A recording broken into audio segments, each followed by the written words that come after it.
ਰਸਾਇਣਿਕ ਫਾਰਮੂਲੇ ਜਿਹੜੇ ਹੈਗੇ ਆ ਉਹ ਕਿਸ ਤਰ੍ਹਾਂ ਲਿਖੇ ਜਾਂਦੇ ਆ ਕਿਸੇ ਵੀ ਰਸਾਇਣਿਕ ਕਿਰਿਆ ਦੇ ਦੌਰਾਨ। तो ਆਪਾਂ ਨੂੰ ਇਹ ਬੇਸਿਕ ਜਾਣਨਾ ਬਹੁਤ ਜ਼ਰੂਰੀ ਹੈ। ਇਹ ਕਨਸੈਪਟ ਮੋਸਟ ਇੰਪੋਰਟੈਂਟ ਹੈਗੇ ਆ ਕਿਉਂਕਿ 10th ਦੇ ਵਿੱਚ ਵੀ ਤੁਹਾਡੇ ਬਹੁਤ ਸਾਰੇ ਜਿਹੜੇ ਰਸਾਇਣਿਕ ਫਾਰਮੂਲੇ ਆਣਗੇ ਉਹ ਰਸਾਇਣਿਕ ਫਾਰਮੂਲਿਆਂ ਨੂੰ ਤੁਸੀਂ ਤਾਂ ਹੀ ਲਿਖ ਸਕਦੇ ਆ ਜੇ ਤੁਸੀਂ ਇਸ ਕਨਸੈਪਟ ਨੂੰ ਚੰਗੀ ਤਰ੍ਹਾਂ ਸਮਝਿਆ। ਸਭ ਤੋਂ ਪਹਿਲੀ ਗੱਲ ਤਾਂ ਕੋਈ ਵੀ ਰਸਾਇਣਿਕ ਫਾਰਮੂਲਾ ਕੀ ਹੁੰਦਾ ਹੈ। ਉਦਾਹਰਨ ਦੇ ਤੌਰ ਤੇ ਆ ਇੱਕ ਫਾਰਮੂਲਾ ਪਿਆ, ਕਿਸੇ ਵੀ ਯੋਗਿਕ ਵਿੱਚ ਪਾਏ ਜਾਣ ਵਾਲੇ ਅਣੂਆਂ ਦੇ ਸੰਕੇਤਾਂ ਨੂੰ ਦਰਸਾਉਂਦਾ ਹੈ ਤੇ ਉਹਨਾਂ ਦਾ ਆਪਸੀ ਸੰਯੋਜਨ ਉਹਦਾ ਵੀ ਗਿਆਨ ਹੋਣਾ ਜ਼ਰੂਰੀ ਹੈ। ਤੇ ਉਹਦੇ ਵਿੱਚ ਇਹ ਗੱਲ ਦਾ ਵੀ ਧਿਆਨ ਰੱਖਿਆ ਜਾਂਦਾ ਹੈ ਕਿ ਉਹਨਾਂ ਵਿੱਚ ਕਿੰਨੇ ਪਰਮਾਣੂ ਹੈਗੇ ਆ ਕਿਸੇ ਅਣੂ ਦੇ। ਇਸ ਤਰ੍ਹਾਂ ਕਰਕੇ ਰਸਾਇਣਿਕ ਫਾਰਮੂਲਾ ਬਣਦਾ ਹੈ। ਹੁਣ ਇਹਦੇ ਵਿੱਚ ਕੋਈ ਵੀ ਆਪਾਂ ਜਦੋਂ ਯੋਗਿਕ ਤਿਆਰ ਕਰਨਾ ਹੁੰਦਾ ਹੈ ਤਾਂ ਸਭ ਤੋਂ ਮੁੱਢਲੀ ਗੱਲ ਆਪਾਂ ਨੂੰ ਕਿਸੇ ਵੀ ਤੱਤ ਦੀ ਸੰਯੋਜਕਤਾ ਦਾ ਗਿਆਨ ਹੋਣਾ ਚਾਹੀਦਾ, ਭਾਵ ਦੀ ਵੈਲੈਂਸੀ। ਉਦਾਹਰਨ ਦੇ ਤੌਰ ਤੇ ਜੇ ਆਪਾਂ ਗੱਲ ਕਰੀਏ ਕਾਰਬਨ ਦੀ, ਤਾਂ ਕਾਰਬਨ ਦਾ ਪਰਮਾਣੂ ਅੰਕ ਹੈਗਾ 6। ਇਸ ਦੇ ਪਹਿਲੇ ਸ਼ੈਲ 'ਚ 2 ਇਲੈਕਟ੍ਰੋਨ ਹੋਣਗੇ, ਦੂਸਰੇ 'ਚ 4 ਹੋਣਗੇ। दूसरे शैल ਦੇ ਵਿੱਚ मैक्सिमम 8 हो सकते हैं। तो भाव 8 घटाओ 4 या 4, भाव की वैलेंसी कितनी है 4। मतलब जे इनू आपां दूजू देखिए तो इस तरह होगा कि आह कार्बन का न्यूक्लियस है, आ उहदा पहला शैल है, आ उहदा दूसरा शैल। पहले शैल च हमेशा 2 इलैक्ट्रॉन होंगे, पहले शैल च हुंदे भी हमेशा 2 इलैक्ट्रॉन है। दूसरे शैल दे विच किन्ने होंगे दे, दूसरे शैल च मैक्सिमम 8 हो सकते हैं, पर इहदे विच 4 होणगे ते 4 की थां खाली होवेगी। भाव जिन्ने इलैक्ट्रॉनां दी खाली थां पई हुई है उही उस अपने कोले परमाणु की संयोजकता होगी। एक क्योंकि ये बारे तुहाडे इसे क्लास दे विच पाठ भी हैगा जिहदे विच वैलेंसी बारे संयोजकता बारे तुसीं डिटेल दे विच पढ़ोगे भी। तां किसी भी संयोजन तो पहला भाव रसायनिक फार्मूला लिखण तो पहला यौगिक विच जिहड़े तत्त पाए जाते हैं उन्हां दी संयोजकता का ज्ञान होना चाहिए कि उहदी संयोजकता कितनी है ते उहदे ते किन्ने आयन जिहड़े हैगे आ वो अपने लग सकते हैगे आ, कल्ले कल्ले जिहड़े अपने कोले उस विच कोई भी उसका अपने कोले अणु आ। तां हुण रसायनिक फार्मूला लिखण तो पहला कुछ नियम निर्धारित होए हुए हैं, वो नियमां नूं जानना जरूरी है। उस तो पहला तुसी एक तुहाडे किताब दे विच सारणी 3.6 हैगी है, उहदे विच तुहानूं धातां अधातां ते बहुपरमाणवी आयन जिहड़े हैगे आ उन्हां दे तुहानूं आयनी संकेत दिते हुए हैं, वो तुसी जरूर देख लेने। ਉਹਦੇ ਨਾਲ ਵੀ ਤੁਹਾਨੂੰ ਇਸ ਕਨਸੈਪਟ ਨੂੰ ਸਮਝਣ ਦੇ ਵਿੱਚ ਬਹੁਤ ਮਦਦ ਮਿਲੇਗੀ। ਉਸ ਸੰਕੇਤਾਂ ਤੋਂ ਤੁਹਾਨੂੰ ਇਹ ਵੀ ਪਤਾ ਲੱਗ ਜੂਗਾ ਕਿ ਉਹਦੀ ਵੈਲੈਂਸੀ ਕਿੰਨੀ ਹੈ, ਕਿੰਨੇ ਪੋਜ਼ਿਟਿਵ ਜਾਂ ਕਿੰਨੇ ਨੈਗੇਟਿਵ ਚਾਰਜ ਉਹਦੇ ਤੇ ਲੱਗੇ ਆ। ਉਹਦੇ ਨਾਲ ਹੀ ਅਗਾਂਹ ਆਪਾਂ ਰਸਾਇਣਿਕ ਫਾਰਮੂਲੇ ਬਣਾਵਾਂਗੇ। ਪਰ ਰਸਾਇਣਿਕ ਫਾਰਮੂਲੇ ਬਣਾਉਣ ਦੇ ਲਈ ਸਭ ਤੋਂ ਪਹਿਲਾ ਨਿਯਮ ਹੈਗਾ ਕਿ ਆਇਨ ਦੀ ਸੰਯੋਜਕਤਾ ਜਿਹੜੀ ਆ ਉਹ ਸੰਤੁਲਿਤ ਹੋਣੀ ਚਾਹੀਦੀ ਹੈ। संयोजकता आपां नूं पता होनी चाहिए है भी उहदी कितनी है, स्पष्ट रूप में वो दर्शाई होवे भी इस आयन की संयोजकता इन्नी है। जिवें सोडियम है, सोडियम दे विच की हैगा कि उसकी संयोजकता देखी जाए तो सोडियम का परमाणु अंक 11 हुंदा है। पहले शैल च 2, दूसरे च 8 ते तीसरे च 1, बाहरले शैल च 1 ही इलैक्ट्रॉन है, तो उसकी संयोजकता 1 ही होएगी। 4 तो घट वाले की 19 संयोजकता रह जाती है, जिन्ने बाहरले शैल च खाली होंगे है ਜੇ 4 ਤੋਂ ਵੱਧ ਹੋਏ ਇਲੈਕਟ੍ਰੋਨ ਬਾਹਰਲੇ ਸ਼ੈੱਲ ਦੇ ਵਿੱਚ ਤਾਂ 8 ਤੋਂ ਘਟ ਜਾਂਦੇ ਆ, ਜੇ 5 ਹੋਏ ਤਾਂ 8 - 5 ਬਰਾਬਰ 3 ਸੰਯੋਜਕਤਾ ਹੋਊਗੀ। ਤਾਂ ਇੱਥੇ ਸੋਡੀਅਮ ਦੀ ਸੰਯੋਜਕਤਾ 1 ਹੈ ਤੇ ਉਧਰੋਂ ਕਲੋਰੀਨ ਜਿਹੜਾ ਹੈਗਾ ਉਸ ਦੇ ਬਾਹਰਲੇ ਪਾਸੇ 17, ਉਸ ਦੇ ਕੁੱਲ 17 ਹੁੰਦੇ ਆ, 2 8 7 ਤੇ ਬਾਹਰਲੇ ਸ਼ੈੱਲ 'ਚ ਕਿੰਨੇ ਹੋਣਗੇ 7 ਤੇ ਉਹਦੀ ਸੰਯੋਜਕਤਾ ਕਿੰਨੀ ਹੋਊਗੀ 8 - 7 ਬਰਾਬਰ 1। ਦੋਨਾਂ ਦੀ ਸੰਯੋਜਕਤਾ 1 ਹੋਵੇਗੀ ਤਾਂ ਹੀ ਇਹਨੂੰ NaCl ਦੇ ਰੂਪ ਵਿੱਚ ਲਿਖਿਆ ਜਾਂਦਾ, ਕਿਉਂਕਿ ਇੱਕ ਨੂੰ ਇਹਨਾਂ ਦੋਨਾਂ ਦੇ ਪੈਰ ਵਿੱਚ ਲਿਖਣ ਦੀ ਲੋੜ ਨਹੀਂ ਹੈਗੀ, ਇਸ ਕਰਕੇ ਇਹਨੂੰ ਸਿੰਪਲ NaCl ਲਿਖਿਆ ਗਿਆ ਕਿਉਂਕਿ ਦੋਨਾਂ ਦੀ ਸੰਯੋਜਕਤਾ 1 ਹੈ, ਸੋਡੀਅਮ ਦੀ ਵੀ ਤੇ ਕਲੋਰੀਨ ਦੀ ਵੀ। तो पहली तो गल यह है भी आयन की संयोजकता जी है संतुलित होनी चाहिए है।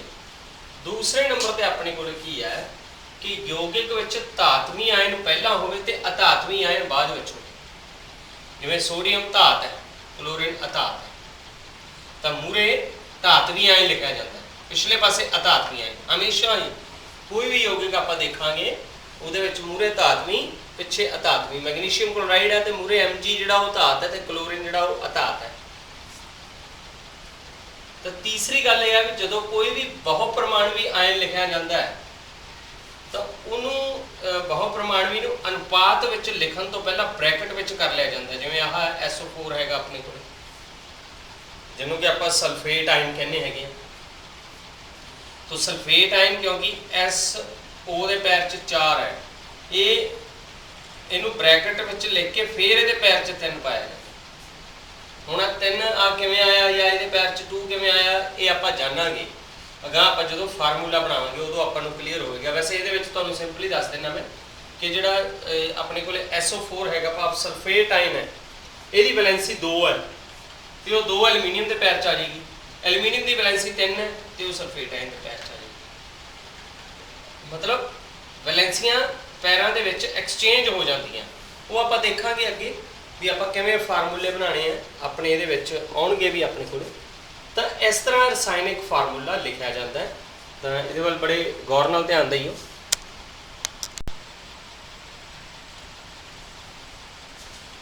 हुण आप देखांगे भी यौगिकां दे फार्मूले आप लिखण जिहड़ा उन्हां दा करना, उन्हां अध्ययन करना हैगा, आप फार्मूले किवें लिख सकते। उदाहरण के तौर पर मैं तुहानूं इत्थे 7-8 उदाहरण दित्तियां। पहली उदाहरण ये हाइड्रोजन क्लोराइड आप किवें बनाउणा, भाव HCl किवें बनाउणा।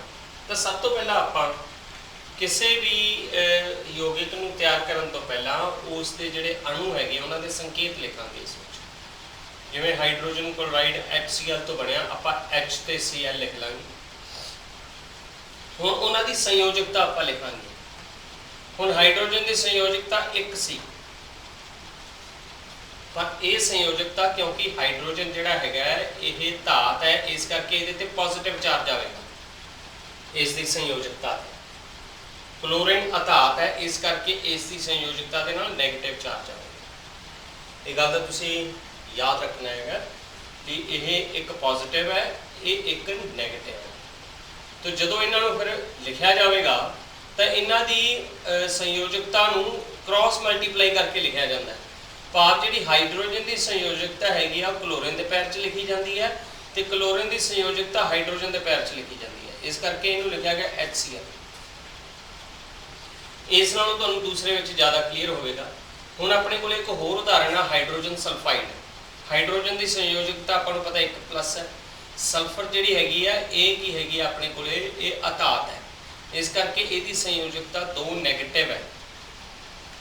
तो ये वाला 2 जिहड़ा हैगा ये हाइड्रोजन के पैर च आ जाएगा तो सल्फर के पैर च 1 रह जाएगा। 1 नूं लिखण दी इहदे विच जरूरत नहीं समझी गई, बिना 1 दे भी इहनूं लिखिया जा सकता है, इस करके इहनूं लिखिया जाऊगा H2S हाइड्रोजन सल्फाइड। हुण आ हैगा कार्बन टेट्राक्लोराइड आपां किवें बनाना है CCl4। तो कार्बन ते क्लोरीन नूं दोनों नूं अलग लिख लिया जाता है, कार्बन आयन नूं भी ते क्लोराइड आयन नूं भी अलग लिखा जाता है। दोनों की संयोजकता लिख दी जाती है, कार्बन की 4+ हैगी संयोजकता 4 है तो क्लोराइड आयन की 1 संयोजकता। आ पॉजिटिव नैगेटिव ये याद रखना है कि जिहड़ा धातवी आयन है वो हमेशा पॉजिटिव चार्ज है, जिहड़ा अधातवी आयन है वो हमेशा नैगेटिव चार्ज होगा। तो क्रॉस मल्टीप्लाई करके अपने को बन गया CCl4 क्योंकि 4C के पैर च सीगा ये उहदे पैर च लिखा जाएगा तो इस करके इसका फार्मूला बन गया CCl4। एवं मैग्नीशियम क्लोराइड बनया MgCl2, एवं एल्यूमीनियम ऑक्साइड बनया Al2O3, एवं कैल्शियम ऑक्साइड बनया। हुण कैल्शियम ऑक्साइड दे विच तुसीं एक गल दा ध्यान रखो, इत्थे जिहड़ी उसकी संयोजकता हैगी वो संतुलित की गई है क्योंकि कैल्शियम की संयोजकता भी 2 सी, ऑक्सीजन की संयोजकता भी 2 सी, दोवां नूं कट के एक एक कर दिता गया इत्थे। तो इत्थे इहदी जिहड़ा फार्मूला कैल्शियम ऑक्साइड आया इस तरह। तो आ जिन्ने भी आपां देखे है इन्हां दे विच आपां उन्हां यौगिकां दे फार्मूले बनाए हैं जिन्हां विच यौगिकां दे अणुआं की संख्या एक एक सी। पर हुण आपां उस यौगिक का फार्मूला बनावांगे जिहदे विच बहु परमाणवी अणु हैगे। जिवें उदाहरण के तौर पर इधर सोडियम है पर इधर कार्बोनेट है।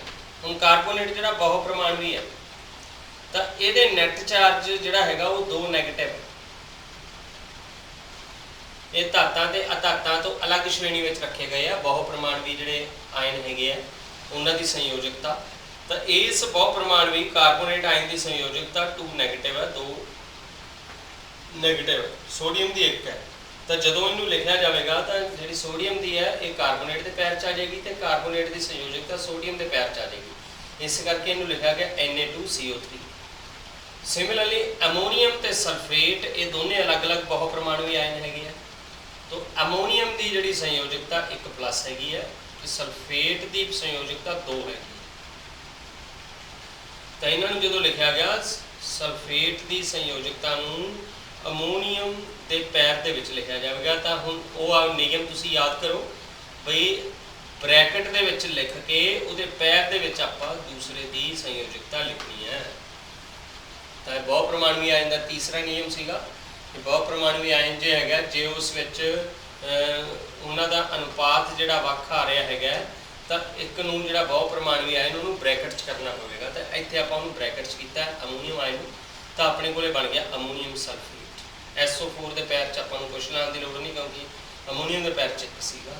इस तरह NH4 ब्रैकेट 2 एंड SO4 जिहड़ा इसका फार्मूला। तो इस तरह आप बहुत सारे फार्मूले जिहड़े हैगे आ वो तैयार कर सकते हैं बहुत सारे यौगिकां दे। अपने को जिहड़ी सारणी 3.6 हैगी आ ਉਹਦੇ ਵਿੱਚ इस तरह के बहुत सारे यौगिक जिहड़े हैगे आ बहुत सारे अणु हैगे आ उन्हां दी संयोजकता ते उन्हां दे उत्ते आयन जिहड़े दर्शाए हुए आ वो जिन्ने आयन दर्शाए हुए आ उन्हां दी संयोजकता है। तो वो आपां उहदे पैरां दे विच लिखनी हैगी जिस नाल आपां इस तरह के फार्मूले तैयार कर सकते हैं।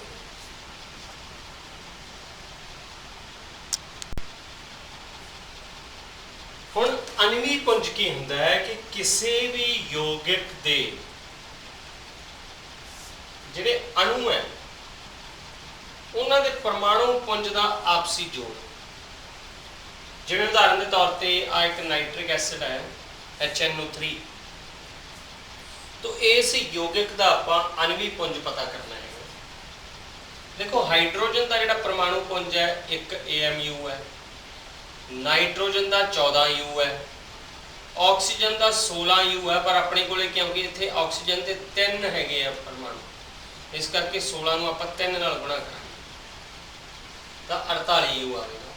अपने को अणवी पुंज क्या आऊ तिन्नां नूं जोड़ के तिन्नां नूं जो जोड़िया 1 नूं 14 नूं ते 48 नूं अपने को 63 U यूनिट जिहड़ा अणवी पुंज आ। ये तो अणवी पुंज है उस विच जिहड़े अपने को उन्हां दे परमाणु पुंजां के आधार पर आपां लिख सकते हैं। हुण इकाई पुंज भी हुंदा एक जिहड़ा किसी भी यौगिक का जिन्हों आपां इस विच फार्मूला यूनिट मास भी कहने, मतलब फार्मूले का इकाई पुंज। तो उदाहरण के तौर पर सोडियम का 23 U है तो क्लोरीन का 35.5 U है। तो जो दोनों को आपस में जोड़िया जाता अपने को इकाई पुंज आ गया 58.5 यूनिट जिसमें कि फार्मूला इकाई पुंज कहा जाता है। तो इस तरह सोडियम क्लोराइड का भी आप इस विच इकाई पुंज पता कर सकते हैं।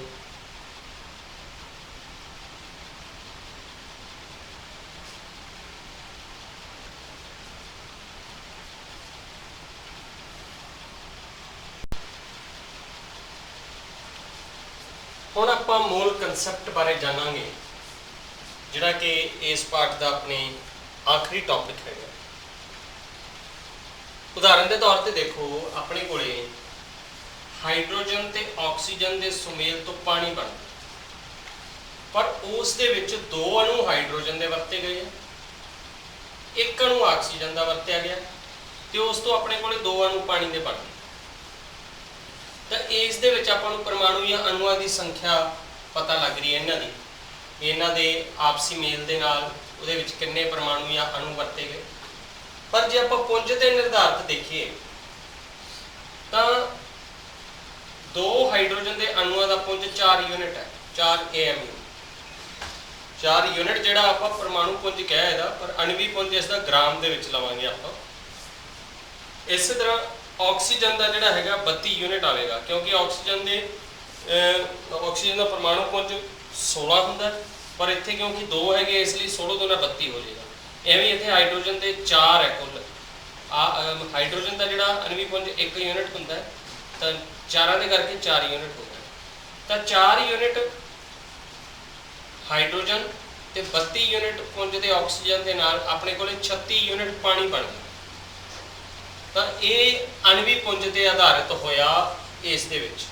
ਪਰ ਇਹਨਾਂ ਦੋਨਾਂ ਤੋਂ ਲਹਿਦਾ ਇੱਕ ਹੋਰ ਕਨਸੈਪਟ ਲਿਆਂਦੀ ਗਈ, ਜਿਸ ਨਾਲ ਕਿ ਇਸ ਦੇ ਵਿੱਚ ਕਣਾਂ ਦੀ ਜਿਹੜੀ ਮਾਤਰਾ ਹੈਗੀ ਆ ਉਹ ਪਤਾ ਲਗਾਈ ਜਾ ਸਕੇ।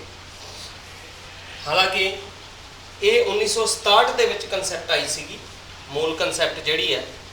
ਤੇ ਇਹਦੇ ਵਿੱਚ ਅਸਲ ਵਿੱਚ ਮੋਲ ਨੂੰ ਕੀ ਪਰਿਭਾਸ਼ਿਤ ਕੀਤਾ ਗਿਆ, ਕਹਿੰਦੇ ਇੱਕ ਮੋਲ ਕਿਸੇ ਵੀ ਪਰਮਾਣੂ, ਅਣੂ ਜਾਂ ਆਇਨ ਦਾ ਇਹ ਕਿਹਦੇ ਬਰਾਬਰ ਹੁੰਦਾ? ਉਹ ਵਾਲਾ ਪੁੰਜ ਜਿਸ ਦਾ ਪੁੰਜ ਪਰਮਾਣਵੀ ਜਾਂ ਅਣਵੀ ਪੁੰਜ ਦੇ ਬਰਾਬਰ ਹੋਵੇਗਾ। ਮਤਲਬ ਇੱਕ ਮੋਲ ਜਿਹੜਾ ਹੈਗਾ ਕਿਸੇ ਵੀ ਕਣ ਦਾ ਜਿਹੜਾ ਮਤਲਬ ਫਿਕਸਡ ਹੈ, ਤੇ ਉਹਦਾ ਮੁੱਲ ਕਿੰਨਾ ਹੋਵੇਗਾ? ਇੱਕ ਮੋਲ ਹਮੇਸ਼ਾ ਇਹਦੇ ਬਰਾਬਰ ਹੋਵੇਗਾ 6.022 × 10⁻23 ਇੰਨੇ ਕਣ ਹੋਣਗੇ, ਚਾਹੇ ਉਹ ਪਰਮਾਣੂ ਦੇ ਹੋਣ, ਚਾਹੇ ਅਣੂ ਦੇ ਹੋਣ, ਤੇ ਚਾਹੇ ਉਹ ਆਇਨ ਦੇ ਹੋਣ। ਹੁਣ ਇਸ ਸੰਖਿਆ ਨੂੰ ਐਵੋਗੈਡਰੋ ਸੰਖਿਆ ਵੀ ਕਿਹਾ ਜਾਂਦਾ ਹੈ, ਐਵੋਗੈਡਰੋ ਕਾਂਸਟੈਂਟ ਵੈਲਿਊ ਵੀ ਕਿਹਾ ਜਾਂਦਾ ਹੈਗਾ ਇਹਨੂੰ, ਜਿਹੜੀ ਸਥਿਰ ਸੰਖਿਆ ਹੈਗੀ ਹੈ।